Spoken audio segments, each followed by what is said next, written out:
കാലങ്ങൾക്ക് ശേഷം പിന്നെ യൂണിവേഴ്സിറ്റിക്ക് വന്നു, പ്രൊഫസറിനെ കണ്ടു, സംസാരിച്ചു, പുള്ളിക്കാരി ഒക്കെ കേട്ടു, തലകുലുക്കി. മനസ്സിലായില്ല എന്ന് തോന്നുന്നു.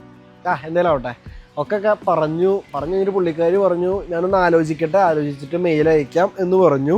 എൻ്റെ മെയിൽ ID കൊടുത്തിട്ടുണ്ട്, പുള്ളിക്കാരി ആലോചിക്കട്ടെ. പൊതുവെ എല്ലാ പ്രൊഫസർമാർക്കും ഒരു ഇച്ചിരി ജാട കൂടുതലാണ്. ഇത്തിരിയും കൂടി പ്രായം കൂടി ഉണ്ടെങ്കിൽ നല്ല ജാടയായിരിക്കും. നമ്മൾ ഇത്തിരി മണിയടിച്ചങ്ങോട്ട് നിന്നാൽ മതി. മണിയടിക്കാനുള്ള അവസരം കിട്ടില്ല, പുള്ളിക്കാരി ഒടുക്കത്തെ തിരക്കിലാണ്.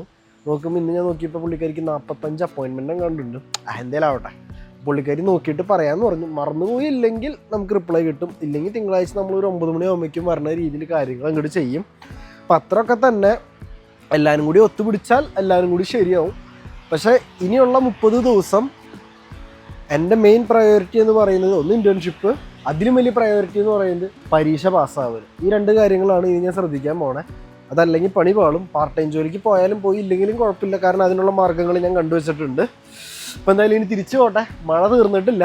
യൂണിവേഴ്സിറ്റിക്ക് തിരിച്ചു വന്നിട്ടേ എന്തൊക്കെയോ പോലെ കുറേ ഓർമ്മകൾ തിരിച്ച് തലയിലേക്ക് ഇങ്ങനെ കയറി വരുന്നു.